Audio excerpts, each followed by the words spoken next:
There's also no age limit for engagement with chatbots, which is very concerning. So a lot of younger generations are using AI in this way for companionship. Most journalistic outlets are very anti-AI. It's easy to understand why, because AI is very good at writing. And if your job is being a professional writer, a journalist, AI is something of a threat. Hello, everybody on TikTok, YouTube, Instagram, Twitter, and LinkedIn. Good to have you all here. I'm going through the news from over the weekend and from the last few days, what's happening in artificial intelligence, and running through the updates, what I think is interesting. If you do have any questions about AI, could be to do with AI business, could be to do with AI generally, drop them in the chat and I'll also answer them as well. But what I'm going to be doing is running through what I'm finding interesting in AI right now, and then hopping back and forward to your questions. So just to kick us off, the first story that caught my eye was this new Meta chatbot. So if you use WhatsApp or Facebook, and you've probably noticed Facebook or Meta, the company now, are pushing more artificial intelligence. So I only recently got the WhatsApp AI. I don't know why. I was one of the last people to get it, and it's not very good. But what they're trying to do now, which is really interesting, is they are going to build and integrate chatbots that message you first. So they are proactive chatbots.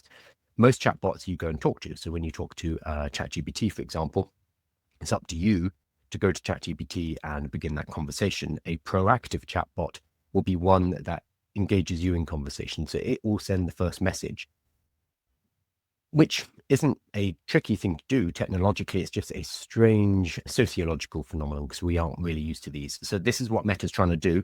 So Meta are really doing a big push on artificial intelligence. They are in a great position to become one of the forerunning artificial intelligence companies because they have access to a huge amount of data that other companies do not. They have all of the behavioral and consumer data that comes from people using platforms like Facebook and Instagram. So they're in a really good position. But this new chatbot, it's not quite out yet. But here we go. I hope you're having a harmonious day, it writes. I wanted to check in and see if you've discovered any new favorite soundtracks or composers recently, or perhaps you'd like some recommendations for your next movie night. Let me know and I'd be happy to help.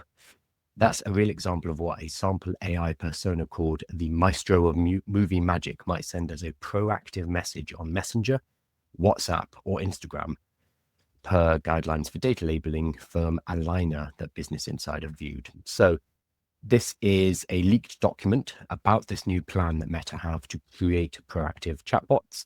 They're going to reach out to users unprompted and follow up on past conversations, basically drawing people into AI conversations in a way that we haven't really seen before. So this does exist in, here we go, Character AI and Replica. So these are more like AI companionship applications. You might not have heard of these, especially if you work more in the AI for business or AI for productivity sectors. But Character AI, I believe, is the fourth or fifth largest, or sorry, most used artificial intelligence online. There is a, let me pull it up, list of most popular AI tools. I think A16Z have one, Z. Here we go. The top 100 Gen AI consumer applications, 4th edition. So this is fascinating. The first is unsurprisingly ChatGPT. Second is DeepSeek. Again, unsurprising because it has a huge Chinese user base. Third, globally, is Character AI. A lot of people haven't heard of Character AI, but if you are younger in particular, this is one of the predominant AI applications out there. Basically, it's a companionship app. It is not safe for work, so it's not sexually explicit, but it does allow for boyfriend, girlfriend, partner characterizations as well. So Character AI is actually the third most trafficked AI application on Earth, even if you've never heard of it.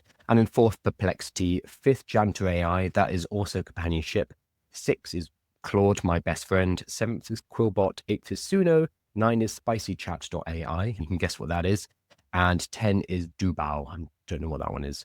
So yeah, the third largest on Earth is a companionship application. And this, I think, is the market that Meta are looking at right now. Meta are looking at Character AI and Replica and thinking, yeah, I want a slice of that pie.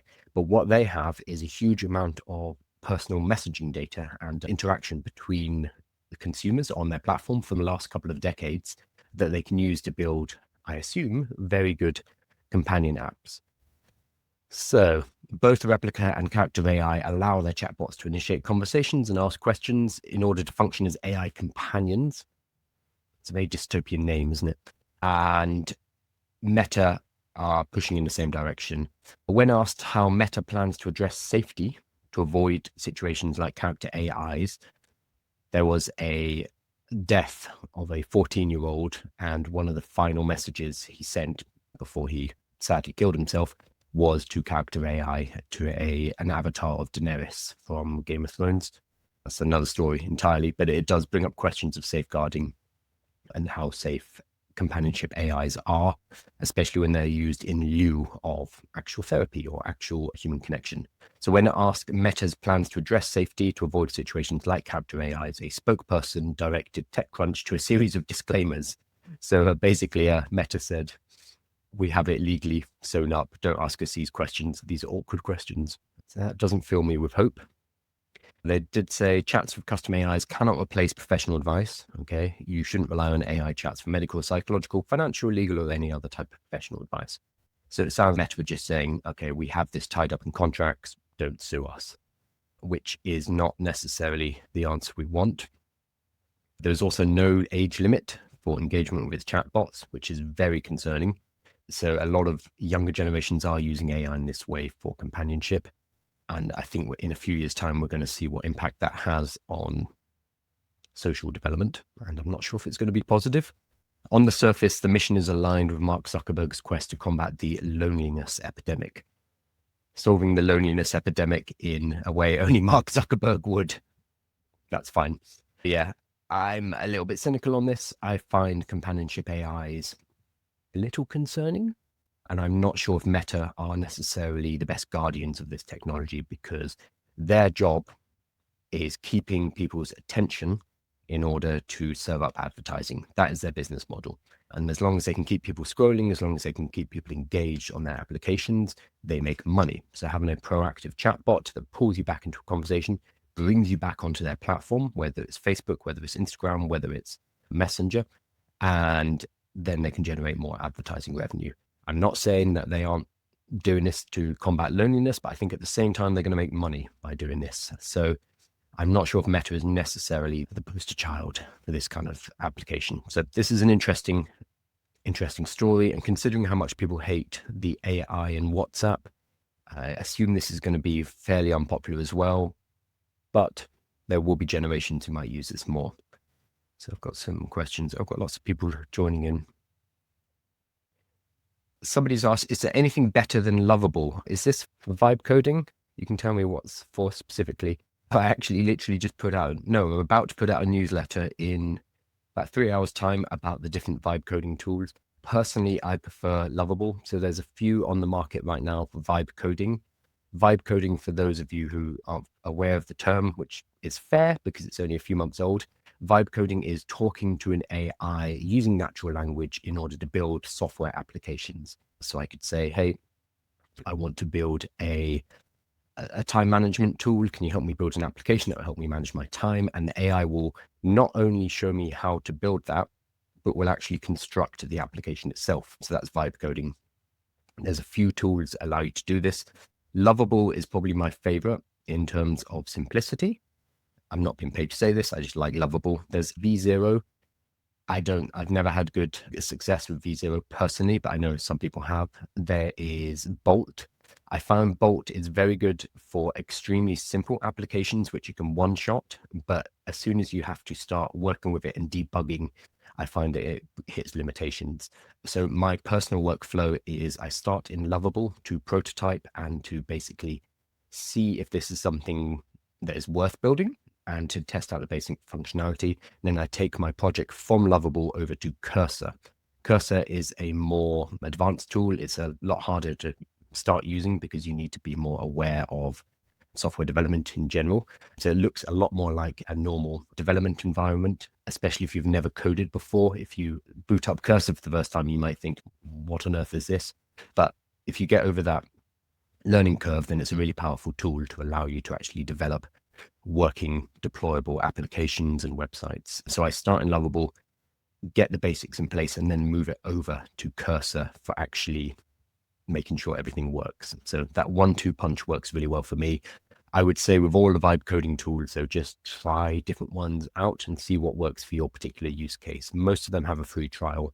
So if you have a particular project in mind, try it out, see how well it does, and then go from there. Everybody has a different favorite.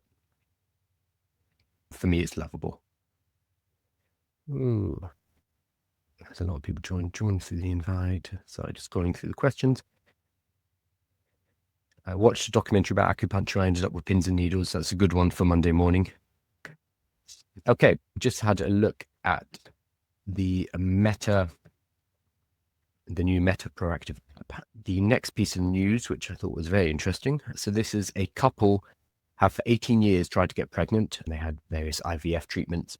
Nothing happened. And because of artificial intelligence, they're finally pregnant. Finally, they are going to have a child. So after trying to conceive for 18 years, one couple is now pregnant with their first child thanks to AI. So this led to lots of jokes about ChatGPT becoming a father. It's a little more complicated than that. So they'd had several rounds of IVF, which, as you probably know, is extremely expensive. I think they're in America as well, so extremely expensive. But they did not work because of azoospermia, a rare condition in which no measurable sperm are present in the male partner's semen, which leads to male infertility. So basically, when you scan, they cannot find the sperm cells. They are hidden. So they cannot be found even after hours of meticulous searching under a microscope. So they tried something called STAR. The STAR method uses AI to help identify and recover hidden sperm in men who once thought they had no sperm at all. So they used artificial intelligence, basically, sounds like they used imaging, AI imaging, to find the hidden sperm. They recovered that and then used that to fertilize the eggs. And the baby is due in December. So congratulations to them. So after 18 years of trying, they used a new AI technique, and it allowed them to actually become pregnant for the first time, which is very exciting for them. This actually reminded me of another thing that I saw, which much more mundane, but on Reddit, there was a post of somebody who had lost their contact lens on the floor, and they could not see it. Obviously, they're down one contact lens, so it's harder for them to see. They took a photo of the floor and said, "Hey, where's my contact lens?" And ChatGPT managed to identify the location of the contact lens and mark it on an image that it returned. And then they managed to find it. So if you are watching my screen, you can see it right now. So they said, "Find my contact lens," pointed the camera down, and ChatGPT highlighted the contact lens because it could see the difference in the floorboard. Yes, we can use AIs to find hidden sperm. We can also use it to find contact lenses that we've dropped. There are very interesting uses of AI that we don't necessarily think of, both in science, but also in everyday life like this. And I personally love that. I saw both of these uses of artificial intelligence on the same day. One very important, allowing this couple to have a baby after 18 years, and the other one not so important, but maybe more useful in everyday life, being able to find lost objects. I saw some people did, there was another one which someone had lost some Lego in a thick carpet, and it was the same color, and they could not find that Lego. And again, they took a photo and said, "Where's my Lego?" And ChatGPT was able to identify the Lego. It could see the hard shape of the Lego, the hard edges, when a human eye could not. So we can use it for very cool things when we think about all the potential applications. Just scrolling through. Any questions? Nope. A few more things that I saw this morning. So this was from BBC News. They have a whole article about people who are making money fixing the mistakes that artificial intelligence has made. So we have to take it with a pinch of salt, because the BBC and most journalistic outlets are very anti-AI. It's easy to understand why, because AI is very good at writing, and if your job is being a professional writer, a journalist, AI is something of a threat. So we need to take that in mind. So the BBC, they tend to be very down on AI. That's absolutely fine. So, for example, they did not have an article about this baby being conceived after 18 years, but they do have an article about being paid to fix issues caused by AI. So we just need to be a bit careful. But this is a really interesting article because it's just people going on about how they've made a whole business going in and fixing AI errors. So this means a few things for us. Okay. One, I don't think that the businesses these people have created are going to be very sustainable. So if you've created a business around AI making mistakes, you're probably going to have a nasty surprise in a couple of years' time or 6 months' time when AI is not making those mistakes. So that's the one thing that I think is probably important, because this article is a bit triumphant. It's stupid AI, it can't do these things. And now these individuals are making money fixing mistakes. I don't think that's going to last very long. So that's one thing. Second, this is a potential business opportunity for anyone out there right now. You just need to know that it's going to be short term. But going in and fixing mistakes can make money. So if you are a coder, you can go in and fix code. If you are a copywriter, you can go and fix copywriting, etc., etc. What I would actually recommend doing is going in and using AI, but doing it properly with these businesses. So I think there is a kind of a niche market here, which is fixing the problems, but doing it properly by using AI in a more sophisticated way. Because right now, there are a lot of people using it in a naive, non-sophisticated way, and they're coming up with bad results. They are going on and they're typing in, write me some sales copy for my product, and then copy pasting that directly onto their business website. And it's not very good. So if you can do that for them and you can help them with AI, then you can fit in that space between doing it entirely manually and doing it in a naive way. The other thing is this opens up the opportunity to go and train companies. So this means that companies are using artificial intelligence to write copy, to prepare reports, to code websites. They're doing it so badly that they then have to go and pay expensive consultants to fix their work. That tells me something. That tells me that there is a demand for teaching these businesses how to do it properly, because the businesses want to save money, and that's why they're using AI in the first place. But they also don't want to do it so poorly that they then have to hire in a remedial consultant who's going to help them fix their problems. So you can slot in the middle and say, hey, before you mess this up, why don't you get your staff members trained up properly so that you don't have to then go and hire these expensive consultants? So I read this as a very exciting opportunity. So here we go. We have a few different examples. So this is in Gujarat in Northwest India, copywriter Kashish Bharat says she's been editing content written by AI for US-based clients to make it appear more human and remove sentence patterns that make it sound like AI. So that's another way of doing it. Despite the often poor quality of the content, she says clients are becoming used to the speed of AI and that it is creating unrealistic expectations. So the clients, people who want copywriting, who want code, they now expect it at the speed of AI, but they want the quality of a human. So AI really makes everyone think it's only a few minutes work. Who says that clients are using OpenAI's ChatGPT. However, good copywriting, copy editing like writing, it takes time because you need to think and not curate like AI, which also doesn't understand nuance well because it's curating the data. So the hype around AI has prompted many companies to experiment without clear goals, adequate infrastructure, or a realistic understanding of what the technology can deliver. That sounds like an opportunity for me. If you know about AI, if you work in a particular industry, you can go and teach them about how to do this. So this is what I personally do. I go and teach workshops, I go into businesses, and I also license my workshop material to other people to go into businesses within their particular industries and show companies, hey, this AI stuff that you're using is really cool, right? Hang on though, let's make sure we're using it right so we can get the cost savings, but maintain the quality. Huge opportunity right now for anybody who wants to educate and teach people. So I'm just scrolling through the questions. I think I need a filter because it shows me absolutely everything on the screen, which is not very helpful. If you do have any questions, oops, a daisy. No, sorry, I didn't mean to do that. Sorry, I just invited someone as a guest. Ignore that. Next up, the Financial Times. So this was, what's this? Antina says, what's your thought on MCP replacing website with a chatbot?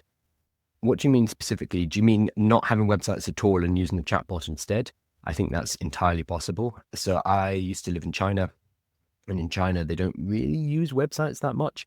Instead, they use mini apps on WhatsApp, or it's like a mini website.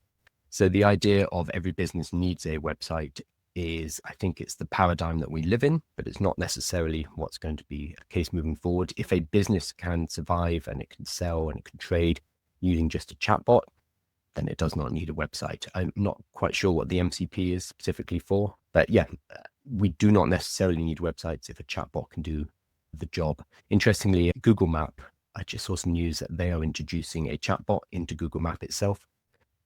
So this is slightly unrelated, but it's replacing a normal technology of typing in an address or searching on a website for Moroccan restaurants near me. You can now go into Google Map and query this like you would with ChatGPT, and it will give you recommendations around your town. So that is an example of, normally we would go to Google, we would find a website, and we'd look up the information about where are the good Moroccan restaurants near me.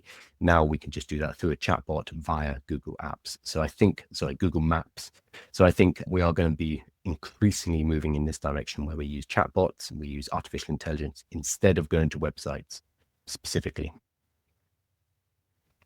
Next one up is a really interesting one about entry-level jobs. So entry-level jobs and artificial intelligence is a huge topic because entry-level jobs are there are less entry-level jobs because artificial intelligence can allow a smaller number of people to perform the same amount of work as before because they can leverage AI. So I think what we're going to see increasingly is the lower end of the job market shrinking because we do not need as many entrants. We've already seen some of the big four, like KPMG, have had reductions in their graduate programs. They need less people to feed the system, basically. And they've explicitly said it's because of AI. So we're seeing similar things in banking in particular. So I've got some quotes here from Jamie Dimon. So this is in banking. So here we go. On the job. So in many workplaces, apprenticeship models are simple as sitting down next to an experienced colleague or join a client meeting to watch how it is done, while also learning the ropes by taking more repetitive and basic tasks. So this article was saying there's a problem right now because a lot of that sitting down with someone experienced and just shadowing them, that no longer exists because, well, after COVID or during COVID, we moved a lot into remote work, which means it's very hard to follow around somebody if they are sitting at home in their pajamas on Zoom calls. Because there's less in office, it's harder to do shadowing. It's harder to shadow a senior. And then also learning the ropes by completing repetitive and mundane tasks is also being decreased because we can now use artificial intelligence to do those tasks. So it puts new entrants into a business in a really weird position where they can't learn from people above them, but they also can't learn by doing the mundane stuff because it's being automated. So it's a double threat, basically. Double threat of hybrid working, which means junior staff spend less time observing and listening to more senior colleagues, and generative AI, which makes obsolete many of the routine tasks that have been long the building blocks of professional knowledge. So it's a really weird time to be entering the job market as a result of this. So employers are investing heavily in AI to assist with working practices, tools such as those rolled out by law firm A&O Shearman to deal with antitrust in contracts, or Goldman Sachs to summarize complex documentation and analyze data, are designed to enhance productivity and to automate some of the laborious tasks done by junior investment bankers. However, and this is something that I've been going on for ages, some argue that eliminating repetitive tasks means that junior recruits will fail to develop muscle memory, which is essential for critical analysis as well as the ability to identify mistakes in AI. So right now, you and I, if you've grown up in like a professional environment and you've worked in a job for a certain amount of time, you can tell when the AI is giving you trash answers. You can tell when when ChatGPT is giving you absolute nonsense because you've already lived in that environment. You've already worked in that environment. So you know immediately, oh no, this is rubbish. This is what I need to fix. That is not going to be the case for people who are entering a job for the first time. How could it be? Unless you build up that experience by working through the mundane and making mistakes and building that knowledge base, you're not going to have the discernment or the taste or the ability to know whether or not an AI's answer is incorrect. So I think this is going to have the most impact on the job market. It's going to be a slow, creeping, insidious kind of destruction. Whereas we tend to think of AI as this threat, this Terminator-like threat, stamping on human skulls. No, it's not going to be that. Instead, it's going to be the slow erosion of human skills at the lower levels, and we do not need to worry about learning certain things because of AI. But that means we lack, the discernment, the ability, the professionalism to know whether AI is doing a good job or not. I think that's going to be really dangerous, but it's so subtle that it's hard to combat, especially when it's just so much easier to be lazy and use an artificial intelligence. I had a question. Here we go. Thanks for what you do. This is Alex. Hi, Alex. How do you think schools should bring in AI, and how should kids use AI? Ooh, that's a big question. So how should schools use AI? I have a number of teacher friends in primary and secondary school. A lot of their time is not spent teaching students. A lot of their time is spent making lesson plans, making materials, grading, doing all of the ancillary subjects around actually sitting with the kids and helping the kids to learn. That is where I think AI should be used. And there was a study the other day, which was by the Walton, here we go, the Walton Family Foundation and Gallup put together a study where they showed that AI can be used in the classroom. I'm going to put it up on screen. So it's teacher research. Here we go. Teaching for Tomorrow, unlocking 6 weeks a year with AI. Basically, they found that teachers could use artificial intelligence to save on the legwork. So they're not necessarily using it directly with the kids. I think that's a different topic and a really interesting one. But what they can do right now is use it for class preparation, use it for materials preparation, use it to basically claim back time that they're generally not paid for, which I find mad. I have teacher friends who will work past their normal hours, and they'll work in the evenings, they'll work at the weekend, they'll work on their holidays, preparing for when they have to go and teach. AI can help with that, and it already is. So 60% of K through 12 teachers report using AI tools this school year. So already there's a high uptake. 26%. Oh no, 6 weeks is the equivalent time saved per year by teachers who use AI weekly. I think it was 6 hours per week of legwork, grunt work was saved by using artificial intelligence. So I think that's fantastic, because by saving that time, they have more energy and they have more time to sit and work with the kids, which really should be what the education system is about. So I think AI is fantastic for that.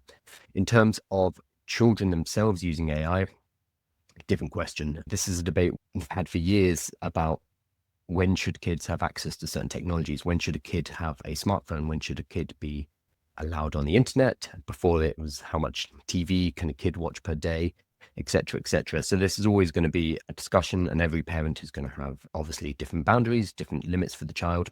Absolutely. I think that my personal view is that AI is probably a more productive, or using an AI is probably a more productive use of time than scrolling on TikTok or Instagram or watching YouTube animations, for example, because those are very passive compared to using an AI. That said, most kids, younger generations, when they use AI, it tends to be for companionship. So having a virtual friend, basically. At the beginning of this live, I talked about the potential risks of that, especially with character AI, which again is the third most used AI on Earth.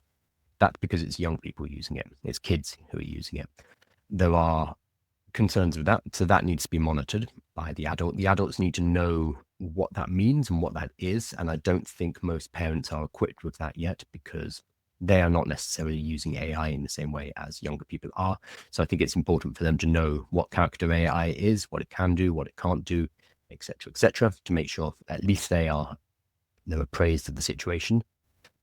So I think that used properly, AI for study can be phenomenal, because it basically means you have a personal tutor. Previously, having a personal one-to-one tutor was something that only the richest kids could have. It was just not accessible. Having a tutor, having somebody who knows what you know and how to get you to the next steps is phenomenal. And you can now have that with an artificial intelligence. Everyone can have that potentially. There was a study done in Nigeria where they gave kids access to an after-school tutor, an AI tutor. There was also a teacher in the classroom to make sure they actually used the tutor and didn't just a chat about Pokemon or video games with the AI, the teacher was there to make sure they used it for learning. Pokemon, I'm showing my age. Not even Fortnite, Roblox. They didn't talk about Roblox. There we go. And they showed that these kids in Nigeria, they learned 2 years of curriculum in 6 months because they had access to a one-to-one tutor who understood where they were and could help them through blocks, etc. So I think used correctly, AI can be incredibly powerful for children if they are using it as a personal tutor. However, it's a powerful tool. It can also be used to cheat. It can write essays for you. We're seeing this even at college level. We're seeing PhDs that have been published that have references to ChatGPT in it. So it's a tool like anything else, and we need to work out correct usages for it. I think that AI, more than any other technology we had, it can make intelligent people, hardworking people, even more productive. But at the same time, it can make people who don't want to do the work, it can make them even more lazy. You can leverage it in either direction to do all the work for you and become lazier and not learn. Or if you use it intelligently, you can use it to leverage that intelligence and do fantastic things with it. And the choice of which way you go is really up to the individual. So it can be used in both directions. So a child needs guidance in how to use it productively rather than how to use it to be lazy and to cheat. And I think that is something that's going to require the adults, the parents, to know more about how AI can be used as well, and to use it themselves in a productive way. Layla, yes. Layla saying Meta's new AI avatars will be similar to character AI. Absolutely. So I covered that at the beginning of the call, specifically talking about the fact that Meta's new AI, sorry, not new AI, their existing AI, their chatbot will now proactively message you. So it will bring you back into conversation, character AI. So it's more of a companion, more of a constant companion, rather than just something that you go to. So it's a slightly scary development because, again, I'm not sure if I trust Meta to handle that sensitively. Alex says, thanks for the answer. Tricky with school age kids using and us adults, teachers learning at the same time. Yeah, exactly. I always think this about smartphones as well, how we'll tell children like, no, you're not allowed a smartphone, or you have to limit your smartphone usage. And then in the same breath, we'll pull out our phones and start scrolling. It's very hard for us to set down guidelines when we don't necessarily have the best behaviors ourselves. So we will scroll on TikTok for hours, but then we'll turn to a kid and say, don't do that. It's bad for you. So the kids see us on our telephones all the time. So they want telephones and they want to do the same thing as us. It's the same thing with AI. We need to have good AI habits ourselves first before we can teach kids what those habits are. Otherwise, we just don't have knowledge of what that looks like. So I agree, it's a learning journey. Holly's saying it's a business opportunity to teach parents how to use AI for kids. Yeah, exactly that.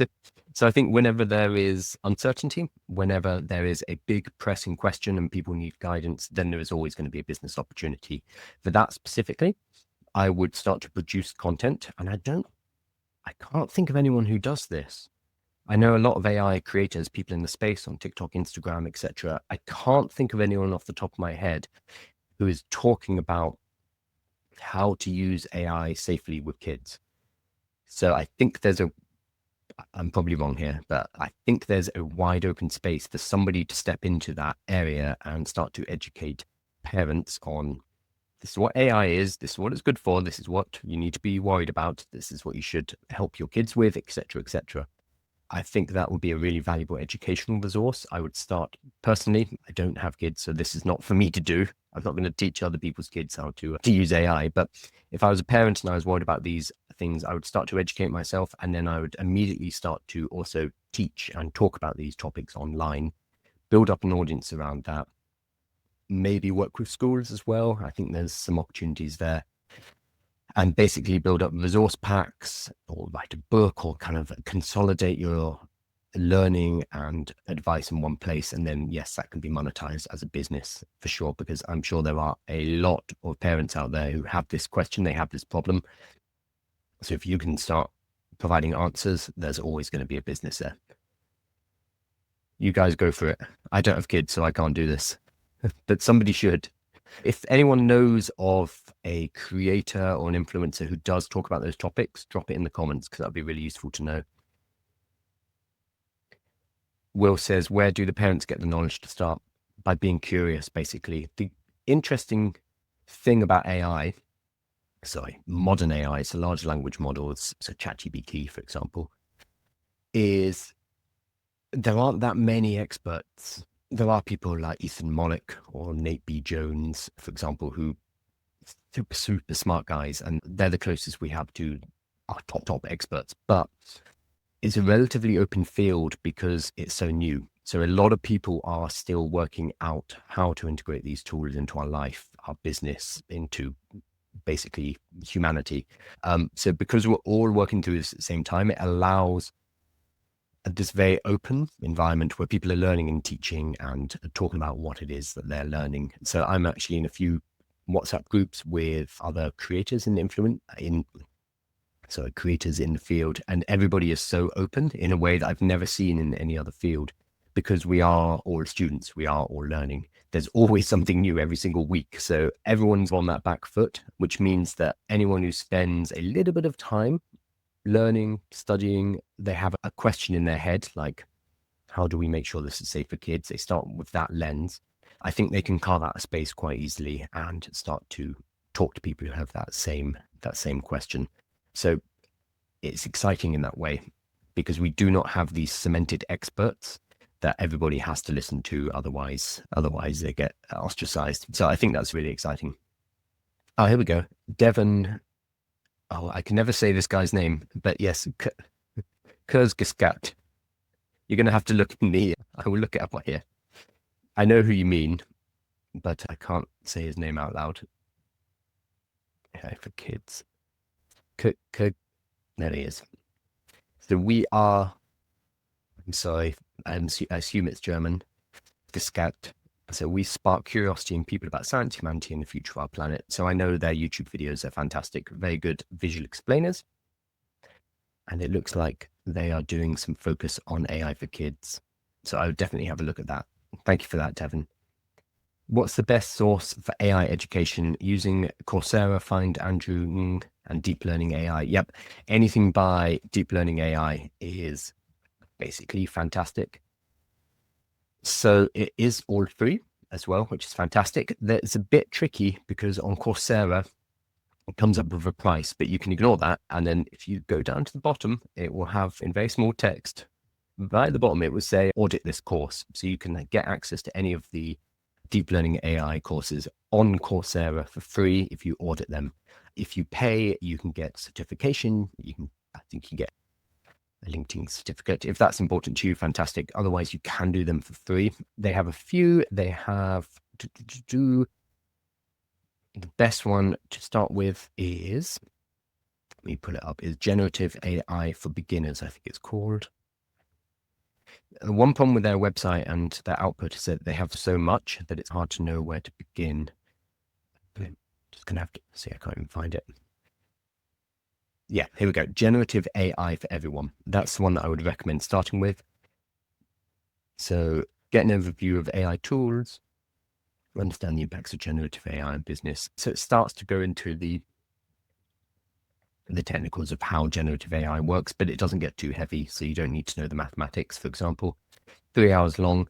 I would also, if you do want to know more about how these models work, then Karpathy, anything by Karpathy. His YouTube channel, and the most recent video is deep dives into LLMs like ChatGPT. It's not a short video, it's 3.5 hours long. So he used to run AI at Tesla, and he was a co-founder of OpenAI. He knows his stuff. More importantly, though, he's an engineer who can actually explain topics, which is very rare. There's a lot of people with brains the size of galaxies out there, but when it comes to explaining these concepts to people who don't understand the maths or the technical details, they fall flat because they've spent so long in this world of academia and this world of building AI models, for example, that they can no longer explain to lay people what they're doing. But Karpathy does not have that problem. So deep dive into LLMs like ChatGPT, definitely check it out. 3.5 hours long, so take it in chunks, but it is fantastic. There's also Stephen Wolfram's book. What's it called? I'm going to pull it up. It is called What is ChatGPT Doing and Why Does It Work? So the book is free online. I say book, it's a very long article. So you can get the article here on his website. It looks terrifying, but it's actually very well written. But it's also in a Kindle, not Kindle, an Amazon version that you can buy. I think it's about $10 or so. If you want a printed copy, I recommend that because then you can write notes in the margin as well. But that goes through how the maths works, but it does it in a very good way. Again, he's a good educator and he can teach technical subjects. However, you don't need to know how it works to use ChatGPT. So I think there are different levels. It's interesting to know about this stuff. It's fun for keeping up with the academic discussions and to know when a new model drops or a new architecture or some kind of new discovery, to be able to put that in the context of, oh, okay, that's interesting because this is how transformers work, blah, blah, blah. Oh, that's a great breakthrough. I know where that fits. However, for the day-to-day usage of artificial intelligence, you don't need to know this stuff. So it's a kind of similar with the internet. Like, how many people know what HTTPS stands for? How many people know what URL stands for? It doesn't matter. We still use the internet. We still can type in web addresses. So there are different layers of abstraction. If you are building this stuff, then obviously you need to know it. If you're just using this stuff, then you don't need to go into that level of detail unless you are interested or you want to get into building. Deep learning AI is fantastic in that case because the generative AI for everyone course is very wide, and then it allows you to get into the more detailed subjects if that's of interest to you. And because they have such a huge library, you can really go from there. Who else? I'm just trying to think. Carpathy. Oh, there he is. 3 Blue 1 Brown, again on YouTube. 3 Blue 1 Brown has a, where is it? Courses. Yeah. So he's got a course, basically, course out on deep learning. So again, 3 Blue 1 Brown is a fantastic scientific educator and has beautiful animations that show you how large language models work, show you how neural networks work. So I highly recommend that as well if you want to get into the kind of the background of what's happening here. So this is what is a neural network, gradient descent, how neural networks work, backpropagation calculus. See, it goes pretty heavy. Large language model is explained briefly. That's his 7-minute long video, which I highly recommend, which is condensation of his larger course. And it just goes through everything that works. So I'd highly recommend these. There are books as well. Just trying to think of some. Co-Intelligence by Ethan Mollick is, again, it's not technical, but it's talking about how we should be thinking about AI. Really useful. There's a book by David Shearer, Shirer, called Basic AI, and it is basic, and that's a very good primer as well. So there's a lot of resources out there. Honestly, though, YouTube probably has the best ones, and deeplearning.ai. Devin says, I'm the man with the AI big brain. No, I'm not. You need to go and watch Nate B. Jones and Ethan Mollick stuff. Nate stuff in particular Nate makes me feel thick. I chat to him on WhatsApp and stuff, and I haven't told him this, but yeah, he makes me feel very thick when I talk to him. Nate B. Jones is, again, a fantastic educator in technical subjects. Oh, so Davey just finished Gen AI for Everyone. It was very good. Fantastic. Cool. Just check any other questions. What do you think about the near future medical AI and its implementation in the UK? This is from Adnan. Big question. So I think there are certain fields of medicine where AI is already extremely useful. So imaging, for example. So a lot of radiographers I know are concerned. If I was going through medical school right now, I would not necessarily be looking to go into imaging because this is one of the fields that I don't think we're going to need as many imaging consultants as we do now. I would say in general, and in the UK specifically, things move very slowly. So even though these technologies are coming online, it's going to take years before they're fully approved. And it's going to take years before they are understood and deployed across the services. Not CCG, they're not called that anymore, but each group is going to have to come up with their own guidelines, and it's just going to be a snail's pace moving through. Couple that with the fact that there are doctors' unions, and the medical association, etc. I think the jobs in particular are going to be safe for a fair amount of time. So I just hope that there won't be blockages for deploying AI when AI can save people's lives, and I'm hoping that saving jobs is not going to take precedence over saving lives, but we will see. That's me personally. I think it's important that we use the best tools for the job.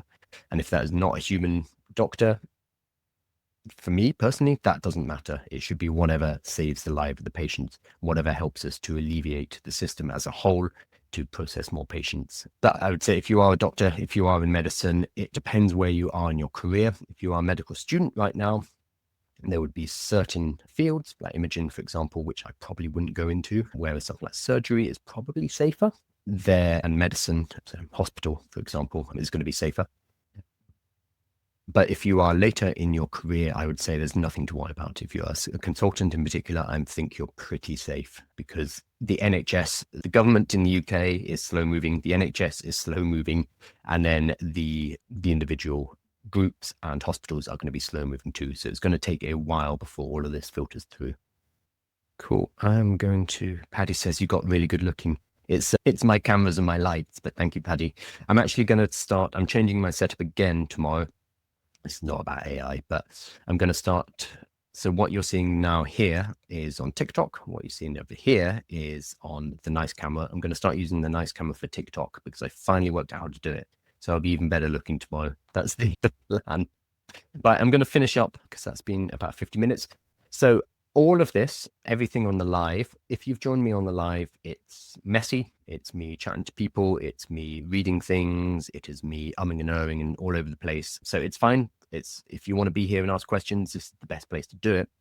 However, what we are also doing, because we're slightly mad, is we're taking these lives and turning them into a tidier YouTube version. So we've already published 2. So they are tidied up, they're edited, they're less rambling, there's less of me blah, blah, blahing. Like this part, for example, we'll probably take out.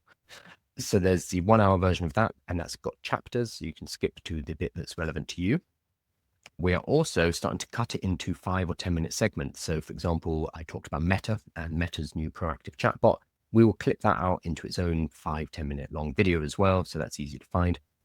And I'm putting out a newsletter where I take what I've discussed and then turning it into a kind of a news update, but it's not just his AI news, because there's already some great newsletters like the Rundown AI. We don't need any more newsletters like that, but instead it's my take on these things. So I think in the very first issue we ever put out, I said that Microsoft were bullshitting us. Like it's that kind of level, because I'm not afraid to say when something is corporate nonsense compared to, oh, okay, this is genuinely quite useful. So if you are interested, check out the YouTube where you'll get clean versions of these lives, and also subscribe to the newsletter and you'll be able to get a daily summary, which is, these are the things we talked about. Here are the time codes if you're interested in that part. And all of that allows you to find the things that are going to be interesting to you without having to come to the live. But you should come to the live because you can ask questions and you can help to form up the live as well. Awesome. Thank you so much. And I'm going to hop off and I will see you tomorrow, same time. Cheers, guys.